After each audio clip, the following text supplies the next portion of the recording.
Agora a gente vai começar a nossa capacitação a respeito de abordagem de saúde bucal nas diferentes fases da vida. Então a gente vai aprender um pouquinho sobre como trabalhar e abordar saúde bucal com crianças, adolescentes, adultos e idosos, de uma maneira efetiva. Então abordando assuntos que são relevantes para essa determinada faixa etária, tá bom?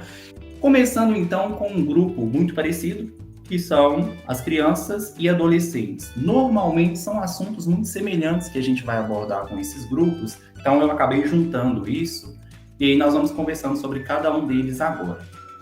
Antes da gente partir para uma abordagem direta, de simplesmente jogar aquela informação para o público, e isso daqui entra também com os próximos, tá? Mas é mais pontual em crianças e adolescentes, que é uma contextualização inicial. É começar uma aproximação com esse público. Como que eu faço isso? A gente vai chegar normalmente de branco, certo? Então já causa uma certa curiosidade, um alvoroço na escola. Então perguntar para eles o que eles acham que a gente veio fazer ali. Se eles já falarem de cara que é dentista, o que o dentista faz, para que a gente usa os dentes, qual que é a importância dos dentes. Nesse momento a gente começa a contextualizar o porquê que a gente está naquele ambiente. E, consequentemente, uma certa aproximação com esse público. É uma troca, certo? Fica mais interessante ali. A partir disso, eu vou usar aquelas informações que eles me passarem, o que eles sabem de saúde bucal, ao meu favor. Então, eu vou trabalhar dentro daquilo que eles já sabem e que eles têm interesse em saber. Com o tempo, eu vou introduzindo alguns conhecimentos novos e, dessa forma, eu crio uma rede de conhecimento, onde o próprio público-alvo se torna um protagonista daquela formação. Tá? É importante que a gente coloque esse público nessa posição para despertar o interesse. Beleza? E aí, quais que são os temas que a gente precisa abordar com crianças e adolescentes? O principal de todos é cárie. Isso aí, sem sombra de dúvidas, é a doença bucal mais prevalente que nós temos atualmente, certo? Mesmo com as várias políticas de prevenção. Então, é muito importante que, principalmente no ambiente escolar, a gente aborde a cárie. Primeira coisa é a gente tentar tirar da cabeça desses meninos de que a cárie é simplesmente aqueles bichinhos que ficam no dente. A cárie, na verdade, ela é uma doença. E aí, como que essa doença ela acontece? Quando a pessoa ela não tem uma escovação adequada, a gente tem um acúmulo de alimento, micro-organismos, que formam aquela placa bacteriana no nosso dente. Se eu não removo aquela placa bacteriana, ela vai começar a atrair mais micro-organismos que irão se reproduzir ali, se alimentar. O fruto do metabolismo desses micro-organismos vai começar a desmineralizar o meu dente. Todo esse processo de destruição dentária por conta desse mecanismo, desse metabolismo desses micro-organismos, é o que a gente chama de doença cárie. E quais que são as consequências disso? A principal consequência é a dor de dente. Mas aí, uma coisa que eu preciso chamar a atenção, é sempre que eu vou ter dor de dente, a cárie, ela sempre causa dor de dente? Não. No seu estágio inicial, aquela formação de placa bacteriana, aquele início de desmineralização, eu vou ter aquela mancha branca, opaca, característica do início de uma lesão de cárie ativa. Normalmente eu ignoro. As pessoas costumam ignorar isso quando veem porque não está doendo, né? Para que eu vou procurar o dentista? Mas quando eu não procuro o dentista, isso vai evoluindo. E aí surge aquele pontinho preto. Ainda não está doendo, porque está no esmalte, que é um tecido altamente mineralizado. Então, quando a cárie ainda está em esmalte, eu não sinto dor. E na maior parte das vezes eu não vou procurar o dentista. Chega um momento que essa cárie ela vai chegar no tecido que está logo abaixo ali, que é a dentina. A dentina é um tecido menos mineralizado do que o esmalte, tem bastante tecido orgânico, então tem sensações dolorosas. Eu consigo ter sensações quando a cárie chega nesse ponto. Ou qualquer outro tipo de lesão, certo? Aí começa a ficar um pouquinho preocupante. Se mesmo assim eu não trato a cárie, ela pode chegar na polpa, que a gente sempre fala que é a parte viva do dente. É por onde chegam nutrição dos vasos sanguíneos e por onde chegam as terminações nervosas. Então, se na dentina, que não está diretamente com vasos sanguíneos e terminações nervosas, eu já sinto dor, já tenho sensação dolorosa, quem dirá quando chega aqui na polpa? E claramente, se a gente for pensar na complexidade do tratamento, É muito mais fácil eu intervir nesses estágios iniciais do que eu intervir nesses estágios finais aqui. Nesses casos, na maior parte das vezes, a solução vai ser um tratamento endodôntico, tratamento de canal, que é um tratamento mais invasivo. Então, para o paciente, isso não é tão legal. Então, trabalhar essa questão da necessidade de prevenção, de que vi alguma coisa de diferente na minha boca, no meu dente, eu preciso procurar um dentista, tá? Então, deixar isso muito bem estabelecido com eles.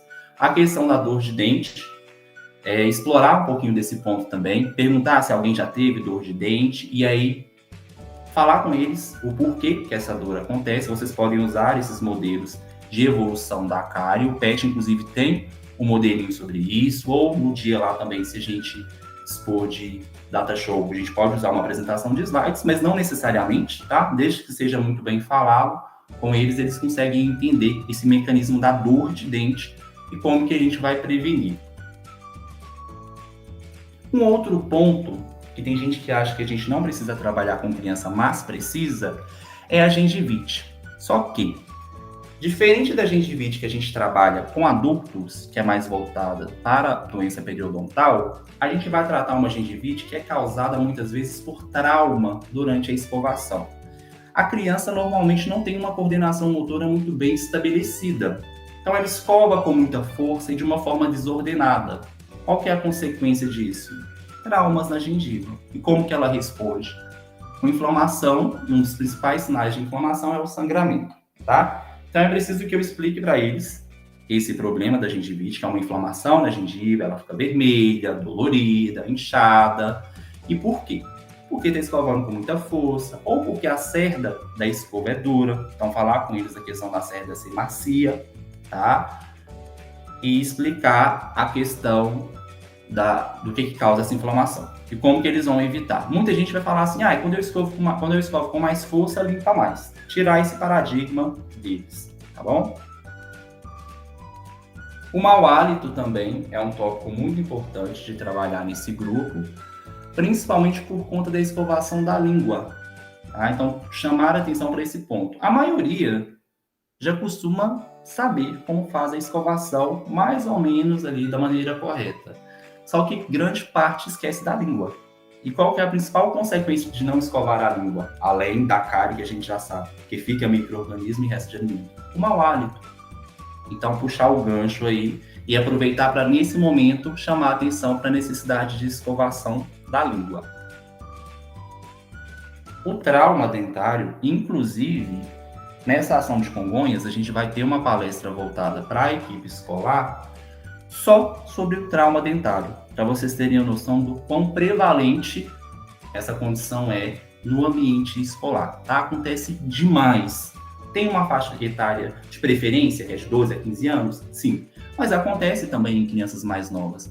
E para elas, é preciso explicar o que é esse trauma, o que ele causa e como que eles vão evitar. Tá? Mas essa abordagem é muito voltada para a criança em si. Não preciso entrar em detalhes de tecidos e tudo mais.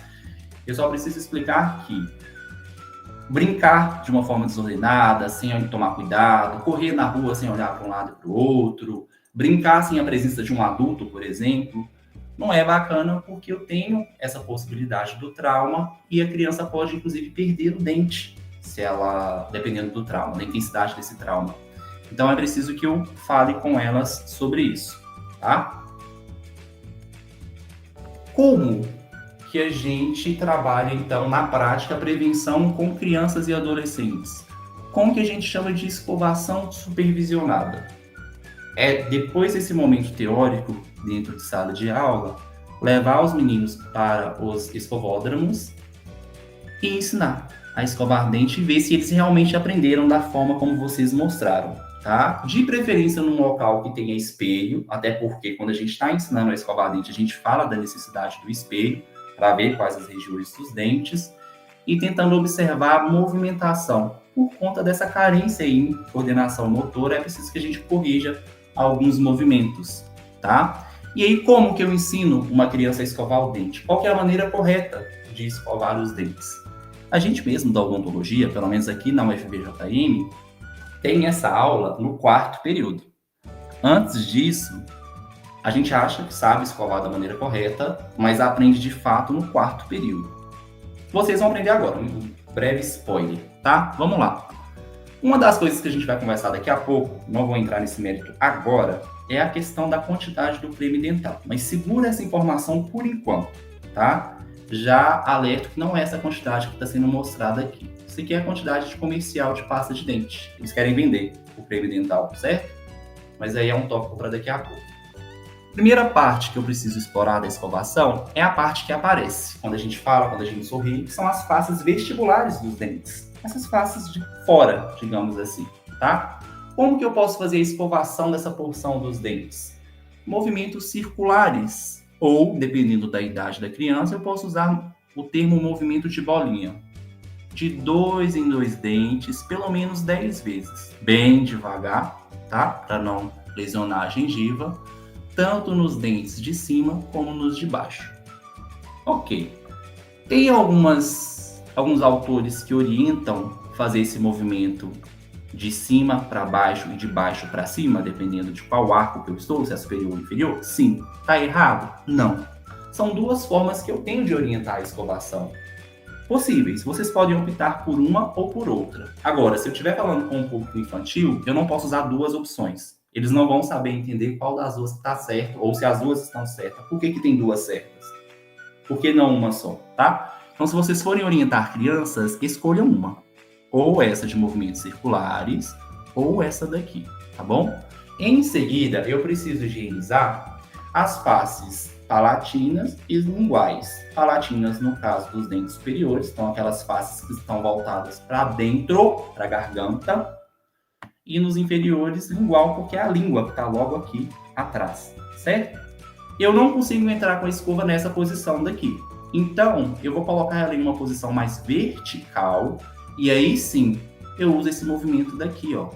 No caso dos dentes superiores, eu coloco próximo da gengiva e puxo para baixo, e aí eu posso fazer isso de dente em dente.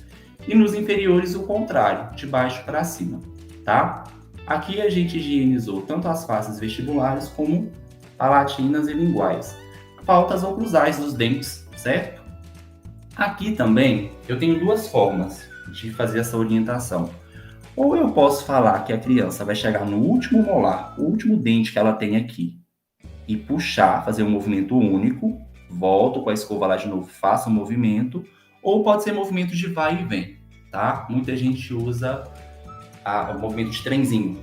Pode ser também, tá? Qualquer um dos dois tá certo. Diferente do que muita gente pensa, a escovação, o objetivo dela é desorganizar a placa bacteriana. Então eu não preciso me preocupar de, tem que ser um movimento único porque vai limpar. Não necessariamente. Desde que eu desorganize essa placa bacteriana, as chances de eu ter cárie são bem menores, ok? Não esquecer de falar para escovar a língua, muito importante, a gente já comentou sobre o mau hálito logo cedo ali, tá? Não engolir esse creme dental, essa espuminha que forma do creme dental, enxaguar e cuspir, tá? Tem a questão da fluorose, principalmente durante a formação dos dentes, nessa troca de dentição ou na dentição decídua também, ainda, porque isso pode comprometer os dentes permanentes que irão erupcionar futuramente, tá bom? A fluorose é uma condição existente, principalmente nessa etapa da vida que eles estão, na escola. É importante que eu fale sobre isso. Olha só, com relação à quantidade de creme dental, o que é indicado? De 0 a 1 ano, eu vou simplesmente sujar a cerda da escova, tá? Agora, 2 a 5 anos, o equivalente a um grãozinho de arroz. E a partir dos 6 anos, para a vida toda, o equivalente a um grãozinho de ervilha. Quer dizer que adulto e idoso também tem que ser essa quantidade? Sim. Aí vai surgir a seguinte pergunta. Mas por quê? Vai ser eficiente essa escovação com essa quantidade? Sim, porque o que limpa? A escova. O creme dental, para que ele serve então? Primeiro, combater o mau hálito. Segundo, o que tem na composição do creme dental? Flúor, que ajuda a prevenir contra a cárie, certo? Então falem isso. Vai surgir essa pergunta. Estou falando com certeza absoluta para vocês. E quando vocês falarem sobre a quantidade do creme dental, eles vão perguntar, mas não vai limpar? E aí é importante que eles entendam que o que limpa mesmo é a escova. Vocês podem usar a seguinte comparação. Imaginem um chão sujo. O que eu faço primeiro? Eu já esfrego com o sabão? Ou primeiro eu tiro a sujeira com a vassoura e depois que eu esfrego quando estiver mais limpo, digamos assim. Para eles entenderem que o que limpa mesmo é a escova. O creme dental vem como auxiliar, coadjuvante ali, porque ele tem alguns benefícios para mim, principalmente porque tem flúor na sua composição. Beleza, com relação à criança, os temas que eu preciso trabalhar com certeza são esses. Pode ser que eles perguntem algumas outras coisas, sim, mas aí vocês conseguem ir desembolando com o passar da conversa, tá? Os principais pontos que precisam ser abordados são esses. Até porque, como são várias salas, não dá tempo da gente abordar tudo. Quem dera se desse, né? Falar tudo que precisa ser falado. Mas, comentando sobre isso daí, já tá super ok essa parte de educação em saúde com crianças, tá? No adulto, o que muda? Vamos lá. Cárie é uma doença altamente prevalente, é a doença bucal mais prevalente, a gente conversou sobre isso, certo? Então eu vou trabalhar ela em todas as etapas da vida. Na criança, principalmente porque formação de hábitos é onde começa. Eu intervir na formação de hábitos na infância é mais fácil do que no adulto, que já tem todo um processo ali montado. Ele já sabe como ele faz as suas coisas. Mesma coisa o idoso. Mas mesmo assim eu vou comentar. Com uma linguagem um pouquinho mais madura? Com certeza sim, tá? Mas a sequência que eu adoto é a mesma. A questão da evolução da cárie, que ela é uma doença, e como que eu faço para prevenir, tá bom? Agora um tópico importantíssimo que eu preciso introduzir agora, principalmente adultos e idosos também, doença periodontal. A doença periodontal, ela começa de uma forma muito, entre aspas, tranquila. Então as pessoas subestimam demais, não dão a devida importância. No início a gente pode ter aquela gengivite, que é a inflamação da gengiva. Ora por trauma, ora porque eu não estou passando fio dental. Aí acumula micro-organismos nessas regiões onde a escova não alcança, e aí começa a comprometer meus tecidos gengivais. O problema é que dentro da gengiva, o que segura o dente na boca, inclusive, é um osso, que é o nosso osso alveolar, e uns ligamentos que ligam o dente, a raiz do dente, nesse osso. Se eu começo a ter um comprometimento dos tecidos gengivais, dependendo da evolução, se eu não cuidar, isso pode caminhar para a destruição desses ligamentos e do osso propriamente dito. Principal consequência, mobilidade dentária, o dente fica bambo, tá? Muitos usam esse termo. Por quê? Porque eu estou perdendo a inserção do dente na boca. O nome disso é doença periodontal. O periodonto, ele é o tecido responsável por não só proteger os nossos dentes, a estabilidade deles, como também segurar eles na boca, tá? Então, todos esses tecidos, desde a gengiva até o osso e o ligamento periodontal, fazem parte do periodonto. Se eu tenho um comprometimento desses tecidos, as chances de eu perder o meu dente são enormes, tá? Então, eu preciso chamar a atenção para isso. E aí, na relação da doença periodontal, comentar principalmente sobre o fio dental, tá? É claro que com a criança, lá na escovação, eu vou falar do fio dental?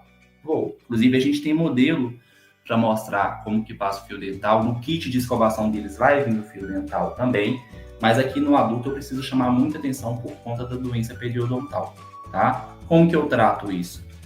Indo ao dentista. Na maior parte das vezes, como é um processo crônico, no caso do adulto, a minha abordagem terapêutica aqui vai ser a raspagem e alisamento reticular. É a remoção desse cálculo, desse tarto, que seria uma placa bacteriana extremamente mineralizada, está calcificada, dura. Eu não consigo tirar com a escovação, diferente da placa, tá? Normalmente a gente tem a seguinte evolução, assim. Começa com uma placa bacteriana, eu não tiro, não desorganizo essa placa bacteriana. Nesse caso aqui, os espaços interdentários, as faces proximais dos dentes, que a gente chama, vai juntando placa, isso começa a querer calcificar. O próximo passo é formar o que a gente chama de matéria alba. Ainda está molinho, porém já não é mais placa bacteriana. Quando isso calcifica, forma o tártaro ou cálculo dentário. Aí a escovação por si só não vai adiantar. Posso fazer bochecho com clorexidina que não vai tirar o cálculo. Isso daí é só indo ao dentista. tá? E eu preciso explicar que a principal consequência da doença periodontal, perda de inserção óssea. Dente fica com mobilidade, as chances de eu perder esse dente são maiores, tá?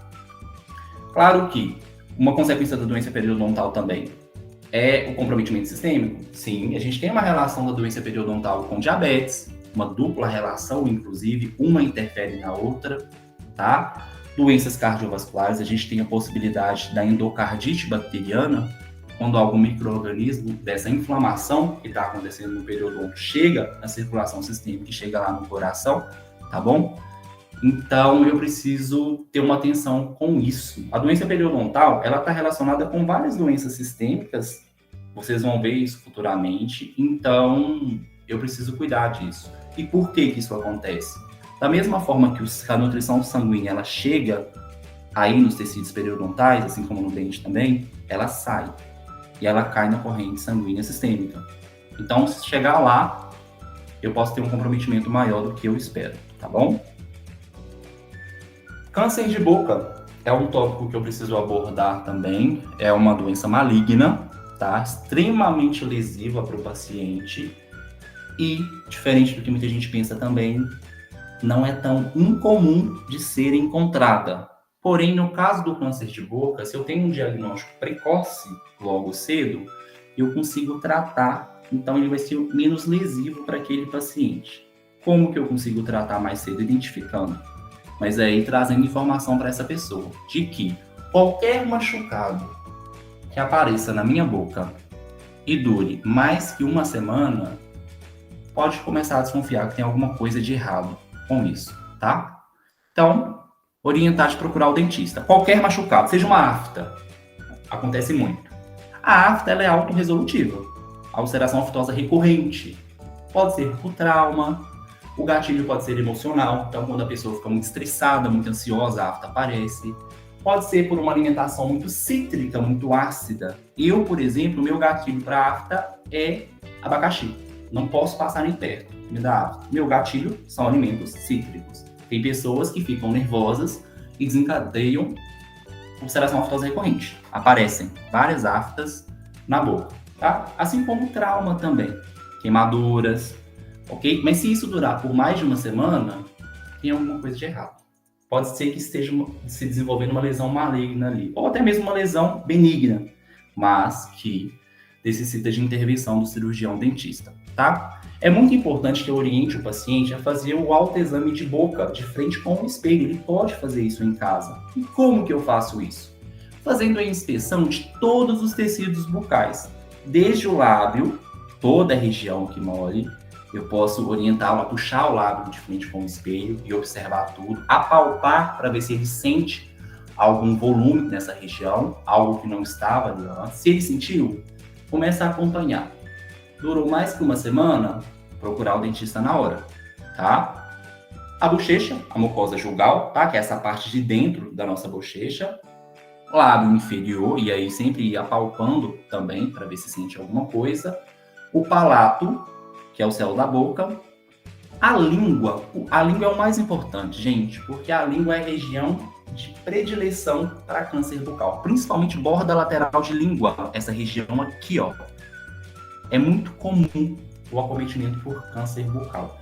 Então, inspecionar toda a língua, dorso, ventre de língua, lateral, colocar a língua no céu da boca, observar se tem alguma coisa, apalpar essa região aqui, ó, e com o dedo mesmo, e ver se tem alguma coisa de diferente, tá? E fazer isso todos os dias. Para quando surgir alguma coisa, ele saber o que fazer, tá?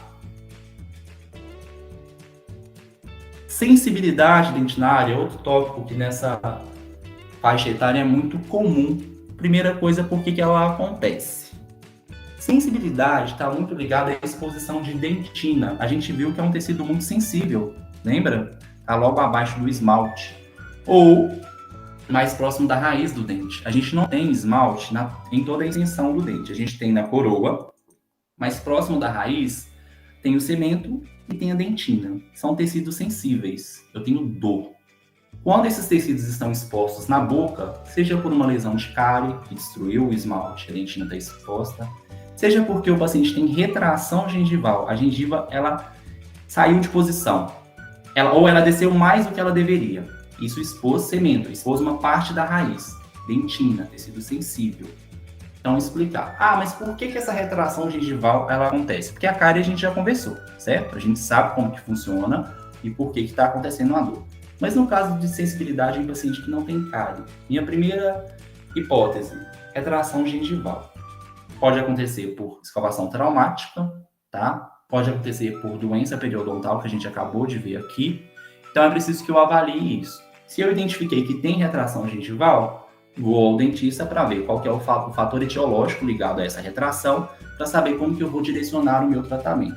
Resolvendo isso, a pessoa para de sentir a sensibilidade, tá? Outra coisa, ela pode estar com desgaste dentário, também por escovação traumática. Aquela escova com cerda muito dura, ou uma escovação com muita força, acaba desgastando o tecido de esmalte. Isso vai expondo a dentina, então pode causar dor. Ou algumas outras condições de dentes que nascem com pouco tecido mineralizado, uma hipoplasia, por exemplo, tá? Pode predispor à sensibilidade. Tudo isso é avaliado individualmente.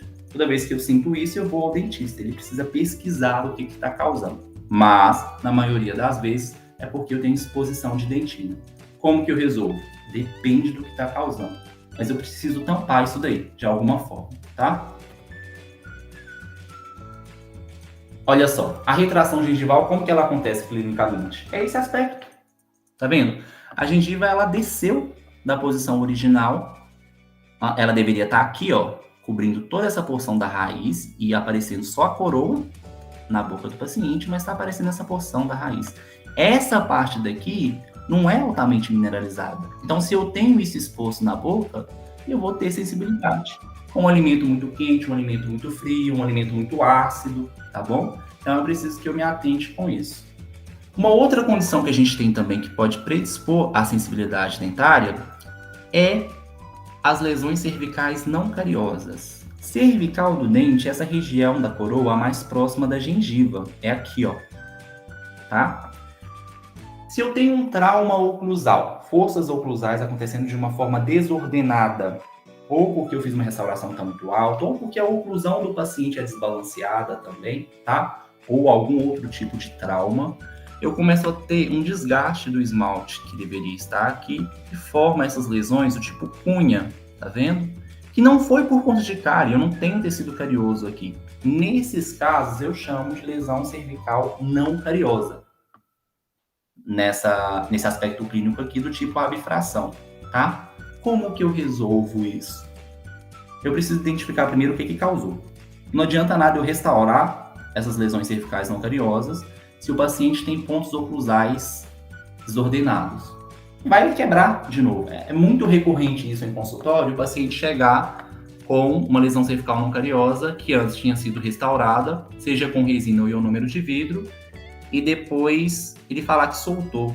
Claro que soltou, não foi feito o ajuste oclusal, certo? Eu preciso chegar no ponto, no causador do problema para eu saber resolver. Então pode ser que tenham pacientes que estejam lá assistindo a palestra de vocês, ou a conversa, e falem que possuem essas lesões. Vocês explicam o porquê que elas podem estar acontecendo e a necessidade deles irem ao dentista para resolver, para descobrir o que é o problema que está causando essa lesão cervical não cariosa, porque eu preciso cobri-la com alguma restauração, certo? E, se possível, usar algum material para dessensibilizar essa região, que é muito sensível. Isso daqui, gente, na maior parte das vezes, causa um incômodo tão grande para o paciente, tá? Ele não pode nem sonhar em beber algo tão gelado ou tão quente assim, ou cítrico, tá? Mas tem solução, né? Mais uma vez eu vou falar de escovação com adulto. Com adulto, sim. Tem muito adulto que acha que sabe escovar o dente, mas tem uma escovação que a gente chama de escovação do tipo traumática. Seja porque a escova tem a cerda muito dura, seja porque está exercendo uma força muito grande durante a escovação, tá bom? Então é preciso que eu oriente também. No caso do adulto, o que eu faço? Eu peço ele para fazer. E aí eu corrijo coisas que forem necessárias, tá? Agora a gente chegou no idoso. O que muda do adulto para o idoso? Vamos pensar aqui primeiro.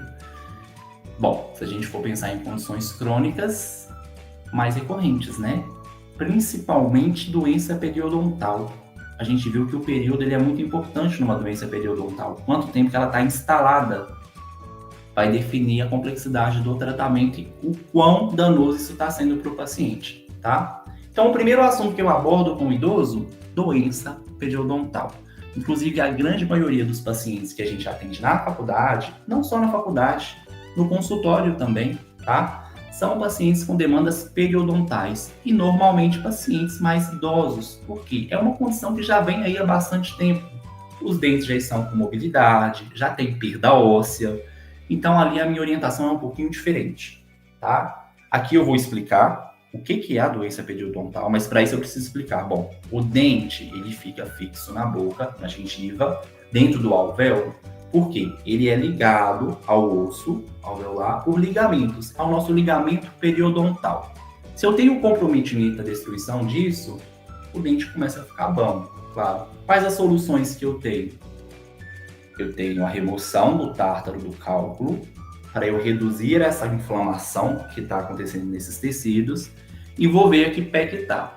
Dependendo do nível de destruição óssea, não vai ter salvação, tá? Aí o osso não consegue, a quantidade de osso que está ali não consegue segurar o dente. Então, em alguns casos, a solução é a extração. E aí a gente vai partir para terapias reabilitadoras, próteses, implantes, tá?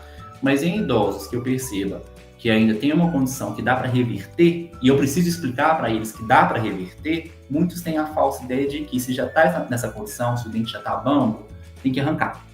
Inclusive já chegam no consultório falando assim, eu quero tirar esse dente. Quando você radiografa, você vê que tem uma quantidade de osso suficiente para suportar aquele dente depois da terapia periodontal, depois do tratamento de remoção, de raspagem, de alisamento reticular. Né? Então é preciso que eu oriente esses pacientes de que tem solução, mas que dependendo da demora para procurar o atendimento, eu posso perder esses dentes, se não todos os dentes, tá? O câncer de boca, principalmente, tá?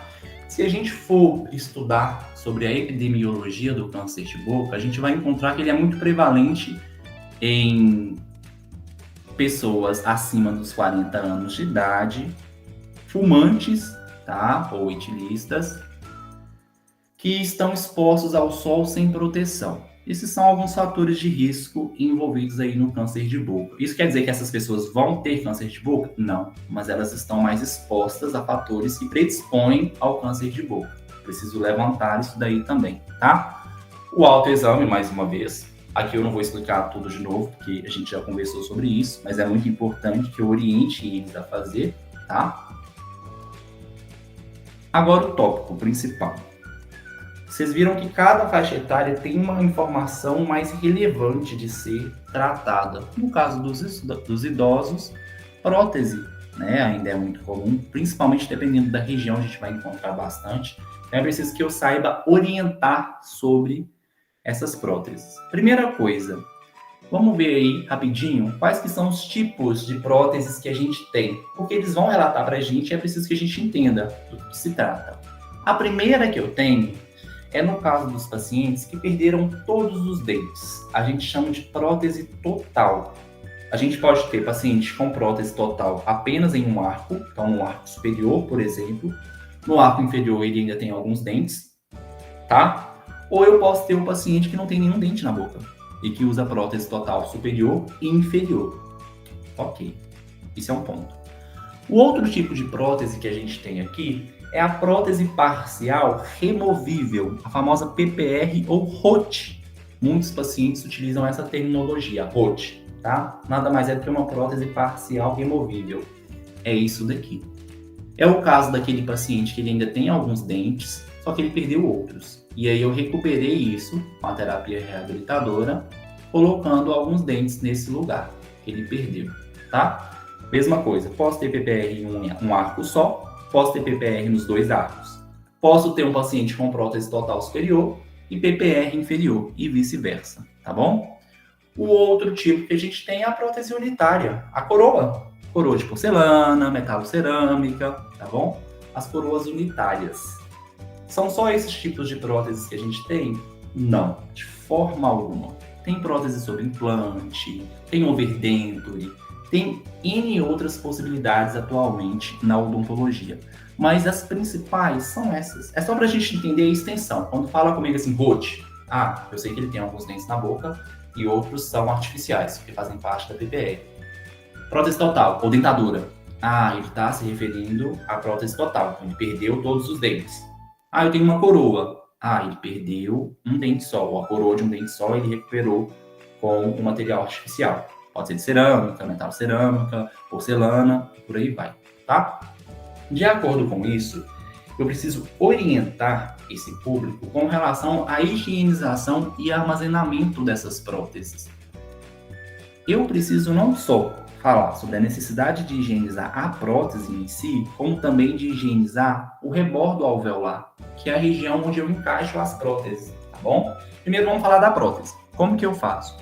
Primeira coisa, orientar esses pacientes a não dormir com essas próteses. Gente, muitos dormem com as próteses totais, só que durante a noite a gente sabe que a produção de saliva diminui drasticamente. Então a boca fica mais exposta a fungos, por exemplo. Imaginem uma prótese, um paciente que dorme com a prótese total.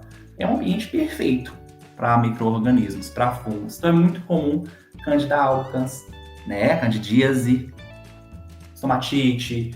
Essas condições, como que elas são prevenidas?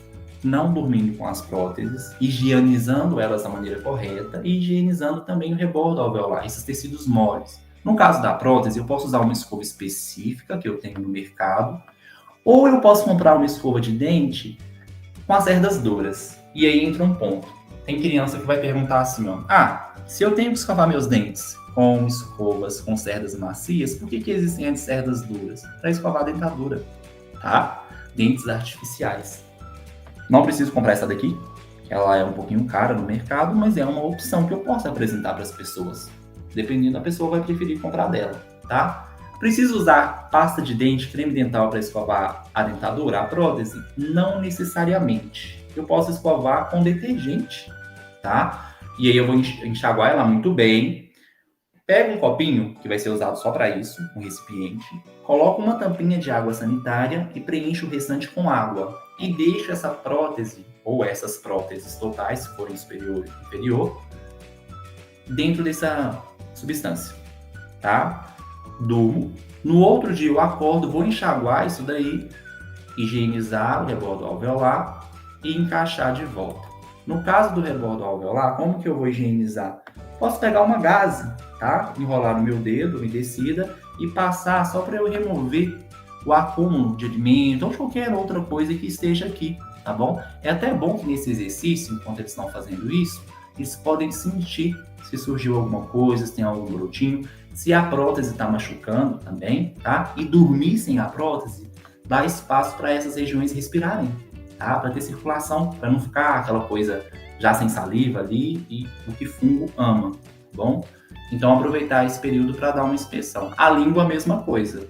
Ele pode usar ou a escova macia para escovar a língua, tá? Ou se não a própria gaze, ele pode ir passando assim, ó, para remover o acúmulo de alimentos, tá bom? Essa frase daqui, pessoal, eu sempre finalizo essa capacitação com ela, porque a gente não trabalhou todos os temas que são passíveis de serem abordados em educação em saúde, nem de perto, tá? A odontologia ela é muito extensa, mas é preciso que a gente tenha um certo foco. É preciso que a gente converse sobre o básico primeiro. O básico é isso, o principal, que eu não posso deixar de falar. E como profissionais de saúde, e isso aí eu posso falar porque eu era muito assim, tá? Mas com o tempo você vai amadurecendo e percebendo umas coisas. Vão chegar paciente para vocês, ou até mesmo nessas ações, com vários problemas, várias situações. De cara a gente já quer resolver tudo. Mas a gente não é super-herói nem nada, tá? A gente vai trabalhar dentro da realidade que a gente está. E, profissionalmente falando, a gente tem uma péssima mania de, às vezes, querer comparar o nosso estado atual ou a nossa produção com um outro colega. Só que cada um tem o seu ritmo, tá? Isso não é nada saudável. Então, a frase que eu acho que é muito bacana de ser utilizada, levada por nós da saúde, é que comece de onde você está, use o que você tiver e faça o que você puder, tá? Que eu já tenho certeza que vai fazer uma diferença muito grande na vida dessa pessoa, ok? É isso. Agora é mão na massa. E para o pessoal que vai para as ações da semana que vem, nos vemos na terça-feira, tá bom? Caso alguém tenha alguma dúvida e queira falar agora, pode ficar à vontade.